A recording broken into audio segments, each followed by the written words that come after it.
17 फरवरी 2026 China में spring festival चल रहा है, यानी चीनी लोगों का जो नया साल कहा जाता है। और ये उनका स्प्रिंग फेस्टिवल 17 फरवरी से 3 मार्च तक चलेगा। अब आप लोग सोच रहे होंगे मैं ये बात आपको क्यों बता रहा हूँ, इससे आपका क्या लेना देना।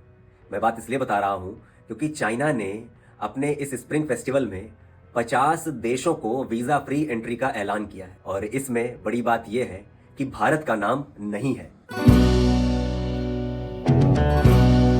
स्वागत है आप सबका मेरे चैनल वॉक एंड टॉक पे। मैं हूं आपके साथ आयुष। कहने को हमारी जियोपॉलिटिक्स बहुत अच्छी हो सकती है, हम लोग चाइना के साथ कितना भी व्यापार कर लें, कितनी भी ट्रेड डील साइन कर लें, कितना भी उनके साथ अच्छे रिश्ते बनाने की कोशिश कर लें, लेकिन चाइना कभी भी हमें अपना नहीं मान सकता। और ये एक बार उसने फिर से साबित कर दिया है अपने यहाँ स्प्रिंग फेस्टिवल में 50 देशों को जिस तरह से उसने फ्री एंट्री का ऐलान किया है, और उसमें भारत का नाम नहीं है।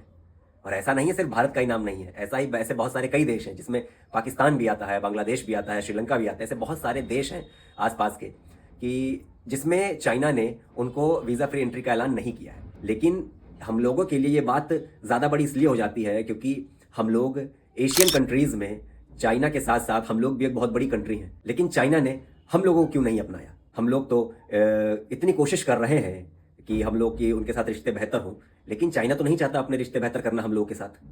और चाइना ने जिन 50 देशों को इस लिस्ट में शामिल किया है, चलिए मैं सबसे पहले वो बता देता हूँ उसमें कौन कौन से देश हैं। इन देशों की सूची में आते हैं France, Germany, Italy, Spain, Netherlands, Switzerland, Ireland, Australia, New Zealand और फिनलैंड, डेनमार्क, आइसलैंड और Japan, Brazil, Argentina, Saudi Arab, Oman, Kuwait, Bahrain, रूस, दक्षिण कोरिया, कनाडा और यूनाइटेड किंगडम। ये जो मैंने उन 50 देशों में से ये जिनके भी नाम लिए हैं, उसमें आपको साउथ कोरिया का नाम भी सुनाई दिया होगा, सऊदी अरब का भी नाम सुनाई दिया होगा, कुवैत का नाम सुनाई दिया होगा, रूस का नाम सुना होगा आप लोगों ने।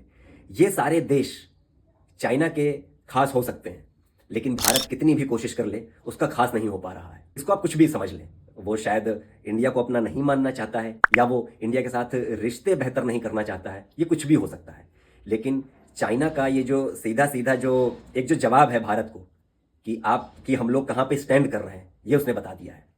और चाइना ने ये जो वीज़ा फ्री एंट्री का ऐलान किया है 50 देशों के लिए, ये 30 दिन तक वैलिड रहेगी। कोई भी वहाँ जाता है 30 दिनों तक वहाँ रह सकता है, लेकिन बिना किसी बिजनेस डील के। यानी अगर आप कोई भी वहाँ पे कमाने धमाने वाला काम करेंगे तो वो इलीगल होगा। आप वहाँ सिर्फ टूरिस्ट पर्पज से आप जा सकते हैं अगर आप इन 50 देशों में से कहीं के भी नागरिक हैं। और चाइना ने ये स्टेप इसलिए उठाया है क्योंकि कोविड के बाद से चाइना का नाम थोड़ा ख़राब हुआ था उनके टूरिज़्म को लेके, तो उन्होंने कोशिश करी है कि अपने टूरिज़्म को और बेहतर करने की। तो अब मेरा ये वीडियो बनाने का सिर्फ इतना सा उद्देश्य था कि आप लोगों को बताना कि हम लोग जो सोचते हैं कि चाइना बहुत अच्छा है, तो ऐसा नहीं है। वो कहीं ना कहीं अंतर्मन में भारत को कभी भी अपना नहीं सकता है। इसमें आपके क्या विचार हैं, हमें ज़रूर कमेंट करके बताइएगा।